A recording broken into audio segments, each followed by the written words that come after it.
दोस्तों, आज तक तो आपने चूहों से फैलने वाले प्लेग के बारे में सुना होगा, लेकिन क्या आप डांस प्लेग के बारे में जानते हैं, जो कि सन 1518 में इटली के रोमन शहर में शुरू हुआ था।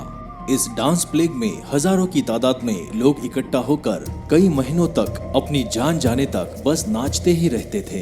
काफी विचित्र सी लगने वाली इस घटना को प्लेग का नाम इसलिए दिया गया क्योंकि ये प्लेग की तरह बस फैलती ही गई और एक औरत से शुरू हुए इस डांस प्लेग ने देखते ही देखते हजारों लोगों को अपनी मुट्ठी में काबिज कर लिया। तो आइए दोस्तों, जानते हैं कि आखिर इस डांस प्लेग के पीछे असली वजह क्या थी। दोस्तों, अगर आप इस चैनल पे नए हैं तो रिक्वेस्ट है, कृपया करके सब्सक्राइब करना ना भूलिए। तो ये घटना है जुलाई 1518 की स्ट्रासबर्ग सिटी, जो कि तब रोमन साम्राज्य का हिस्सा हुआ करता था। हुआ यूं कि वहां के निवासियों में अचानक और अनियंत्रित रूप से नृत्य करने की इच्छा जागृत हुई।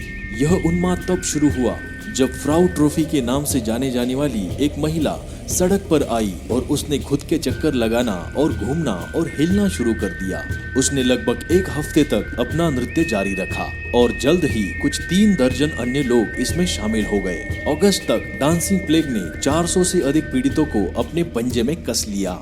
इस घटना के लिए कोई अन्य स्पष्टीकरण नहीं होने के कारण लोकल इन्वेस्टिगेशन ने इसके लिए गर्म खून को दोषी ठहराया और पीड़ितों के बुखार को दूर करने का सुझाव दिया। तुरंत रूप से एक स्टेज का निर्माण किया गया और प्रोफेशनल डांसर्स को यहाँ लाया गया। एडमिनिस्ट्रेशन ने म्यूजिक बजाने के लिए एक बैंड को भी यहाँ पे नियुक्त किया, लेकिन इस प्लेग ने अपना असर दिखाने में ज्यादा समय नहीं लिया। कई लोग अत्यधिक थकावट से बेहोश हो गए। कुछ लोगों की मौत स्ट्रोक और दिल के दौरे पड़ने से हुई। यह अजीब प्रकरण सितंबर तक समाप्त ही नहीं हुआ। तब लोगों को मुक्ति के लिए प्रार्थना करने के लिए एक पर्वत शिखर मंदिर में ले जाया गया। स्ट्रासबर्ग शहर में हुआ डांसिंग प्लेग किसी कहानी की तरह लग सकता है, लेकिन यह 16वीं शताब्दी के ऐतिहासिक सुरागों में विस्तृत रूप से प्रसिद्ध है। लेकिन यह इस तरह की एकमात्र ज्ञात घटना भी नहीं है। इसी तरह का उन्माद स्विट्जरलैंड, जर्मनी और हॉलैंड में भी हुआ था। दोस्तों, ऐसा क्या कारण हो सकता है जिसके कारण लोग अपनी जान गंवाने तक नाचने के लिए मजबूर हो गए? इसकी शुरुआत कुछ लोगों के गर्मी में बाहर नाचने से शुरू हुई। हाथ फड़फड़ाते हुए, शरीर लहराते हुए और कपड़े पसीने से भीगे हुए उन्होंने रात भर और अगले दिन तक नृत्य किया। खाने पीने के लिए शायद ही कभी रुकते हो और बढ़ती थकान और चोटिल पैरों में दर्द से बेपरवाह हो, वे कई दिनों तक, कई महीनों तक बस नाचते ही चले जा रहे थे। सिटी के अधिकारियों ने जब इसमें हस्तक्षेप किया, सैकड़ों लोग ऑलरेडी अपनी जान गंवा चुके थे। डांस प्लेग विश्व इतिहास में सबसे अजीब महामारियों में से एक चुना गया है। इससे शहर चलाने वाले अमीर लोग ज्यादा खुश नहीं थे। सड़कों पर अराजकता से चकित होकर जब लोकल डॉक्टर्स का सुझाव लिया गया तो उन्होंने इस डांस को ब्रेन में अत्यधिक गर्म खून होने का परिणाम घोषित किया। कईयों ने तो इस प्लेग को भूत प्रेत से भी जोड़ दिया। 20वीं शताब्दी में जांचकर्ताओं ने सुझाव दिया कि पीड़ितों ने फंगल रोग एर्गट से दूषित राई के आटे से बनी रोटियों का सेवन किया होगा, जो ऐंठन पैदा करने के लिए जाना जाता है। अमेरिकी समाजशास्त्री रॉबर्ट बार्थोलोम्यू ने कहा कि नर्तक विधर्मी संप्रदायों के अनुयायी थे, जो दैवीय अनुग्रह को आकर्षित करने के लिए नृत्य कर रहे थे। सबसे व्यापक रूप से स्वीकृत सिद्धांत अमेरिका चिकित्सा इतिहासकार जॉन वॉलर का था, जिन्होंने कई पत्रों में यह मानने के अपने कारण बताए कि डांसिंग प्लेग सामूहिक मनोवैज्ञानिक विकार का एक रूप था। इस तरह के प्रकोप अत्यधिक तनाव की परिस्थितियों में होते हैं, जिसके पीछे का कारण भय होता है। 1518 के डांसिंग प्लेग के मामले में वॉलर ने स्ट्रासबर्ग के निवासियों को प्रभावित करने वाले अत्यधिक तनाव के रूप में अकालों की एक श्रृंखला और सिफिलिस जैसी बीमारियों की उपस्थिति का हवाला दिया। सिटी काउंसिलर्स ने उनको जो उचित लगा उसे लागू करने का आदेश दिया।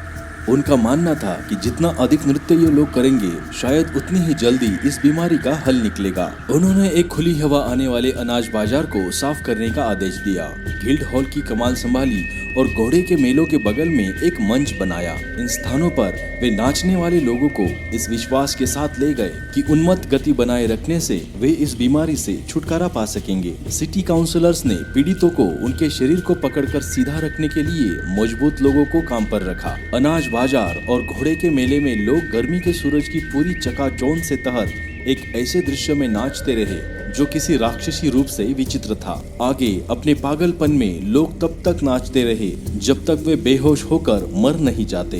कुछ दिन बाद सिटी काउंसिल को लगा कि उनसे बहुत बड़ी गलती हो गई है। उन्होंने तुरंत सार्वजनिक रूप से नाचने पर बंदी लगा दी। अंत में नाचने वाले लोगों को सेंट विट्स को समर्पित एक मंदिर में ले जाया गया, जो पास के सेवन शहर के ऊपर पहाड़ियों में एक घनी कुटी में स्थित था, जहां उनके खून से सने पैरों को लाल जूतों में रखा गया और उन्हें संत की एक लकड़ी की मूर्ति के चारों ओर ले जाया गया। जैसा कि इतिहास कहता है, अगले कुछ हफ्तों में ही अधिकांश लोगों ने अपनी जंगली हरकतें करना बंद कर दिया और इस तरह से डांसिंग प्लेग की महामारी खत्म हो गई। मानव इतिहास का यह अजीब अध्याय बहुत ऐसे प्रश्न उठाता है जिसे उत्तर देना कठिन है। सबसे विश्वसनीय व्याख्या ये है कि स्ट्रासबर्ग के लोग बड़े पैमाने पर मनोवैज्ञानिक बीमारी के शिकार थे, जिसे मास हिस्टेरिया कहा जाता है। 17वें दशक की शुरुआत से पहले यूरोपीय कॉन्वेंट में यही होता था।